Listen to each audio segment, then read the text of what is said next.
पाक फ़ज़ाइया के सरबराह से चेक रिपब्लिक के सफ़ीर की मुलाकात। दोनों ममालिक के दरमियान खुशगवार ताल्लुकात हैं। दोनों मुल्कों के दरमियान ताल्लुकात को मज़ीद बेहतर बनाने पर इत्तफाक।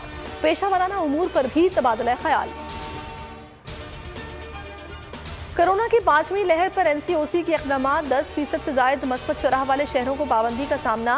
तालीमी सरगर्मियाँ महदूद, इज्तिमात पर पाबंदी होगी। शादियों की इंडोर तकरीबात मनसूख। 12 साल से कम उम्र तलबा 3 दिन स्कूल आएंगे। हाजिरी 50% होगी। 12 साल से ऊपर स्टूडेंट्स के लिए वैक्सीनेशन लाजमी करार। कारोबारी और दफ्तरी औकात तब्दील नहीं हुए। पाबंदियों का इतलाक 20 से 31 जनवरी तक रहेगा। कराची में कोरोना तशवीशनाक हद तक बढ़ गया। मस्बत शरह 40% से भी ज़ायद। मुल्क भर में कोरोना की मस्बत शरह 9.48%। मजीद 5472 केसेज रिपोर्ट। 8 हलाकतें। शहबाज शरीफ, शौकत तरीन और वज़ीर आला गिलगित बल्तिस्तान भी कोरोना का शिकार।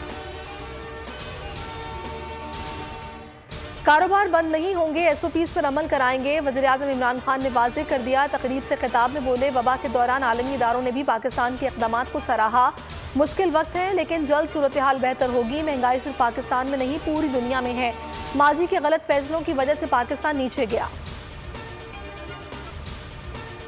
Justice Ayesha Malik supreme court की पहली खातून जज बन गई। पार्लिमानी कमेटी ने मंजूरी दे दी। सदर की मंजूरी के बाद वजारत कानून नोटिफिकेशन जारी करेगी। जुडिशल कमीशन ने जस्टिस आयशा मलिक को जज मुकर्रर करने की सिफारिश की थी। जस्टिस आयशा मलिक मार्च 2031 तक अदालत उज़्मा की जज रहेंगी। सानिया मरी के आफ्टर शॉक्स। वज़ीर आला ने कमिश्नर रावलपिंडी समेत कई अफसरों को ओहदे से हटा दिया। उस्मान बुज़दार कहते हैं, कौम से सानिया मरी की इंक्वायरी का वादा किया था। इंक्वायरी में गफलत के मुर्तकिब 15 अफसरान के खिलाफ कार्रवाई की जाएगी। पाकिस्तान खित्ते के अमन के लिए पुरआज़म army chief general Qamar Javed Bajwa की चीनी सफीर से मुलाकात में गुफ्तगू। मुलाकात में इलाकाई सलामती की सूरत हाल पर बातचीत। दो तरफा ताउन के मजीद फरोग के इक़दामात पर भी तबादला ख्याल। चीनी सफीर ने CPAC की पेशरफ्त पर इत्मीनान का इजहार किया। सब्सक्राइब करें और बेल दबाएं ताकि कोई खबर रह न जाए।